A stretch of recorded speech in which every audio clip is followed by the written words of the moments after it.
តែមិនចង់ឲ្យអ្នកសិល្បៈខ្មែរចំនួនក្រោយបែកឆ្វេងលែងគិតពីវប្បធម៌ប្រពៃណីស្រាប់តែតារាស្រីអ្នកនាងមាស សុខសភាបង្ហោះសារដាស់តឿនបែបនេះមកផាំង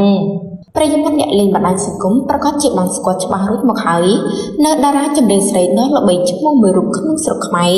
អ្នកនាងមាស សុខសភាដែលមានសម្លេងសែនពីរោះគ្រប់គ្នាបានស្ដាប់នៅបទចម្រៀងរបស់អ្នកនាងមួយបទណាក៏អន្លង់អន្លូចដកចិត្តមិនដូចដៃ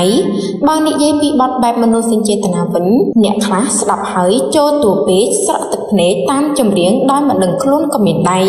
ហើយក្រឡេកមកស្ដាប់បទញាក់កន្ត្រាក់អារម្មណ៍តន្ត្រីកន្ទ្រឹមកាន់តែអែមតែម្ដងយ៉ាងណាមិញអ្នកនាងមាស សុខសភាបានបង្ហោះសារលើបណ្ដាញសង្គមដោយដាស់តឿនអ្នកសិល្បៈពីតួនាទីរបស់ខ្លួននៅក្នុងការចូលរួមផ្សព្វផ្សាយសិល្បៈវប្បធម៌និងចំណេះដឹងទូទៅកាន់មហាជនទន្ទឹមនឹងការដាស់តឿនអ្នកសិល្បៈនេះតារាចម្រៀងអ្នកនាងមាស សុខសភាក៏បានស្នើដល់មហាជនជួយផ្ដល់តម្លៃដល់អ្នកសិល្បៈផងដែរក្នុងនាមជាជនបង្គោលរបស់ជាតិមាស សុខសភាបានលើកឡើងថាអ្នកសិល្បៈគ្រប់រូបមានតួនាទីធំណាស់ដែលត្រូវនាំគ្នាថែរក្សានៅជំនឿវប្បធម៌ប្រកាន់ភ្ជាប់នៅសច្ចធម៌សិលធម៌ទំនៀមទម្លាប់ប្រពៃណីសាសនានិងផ្សព្វផ្សាយអំពីចំណេះដឹងទូទៅ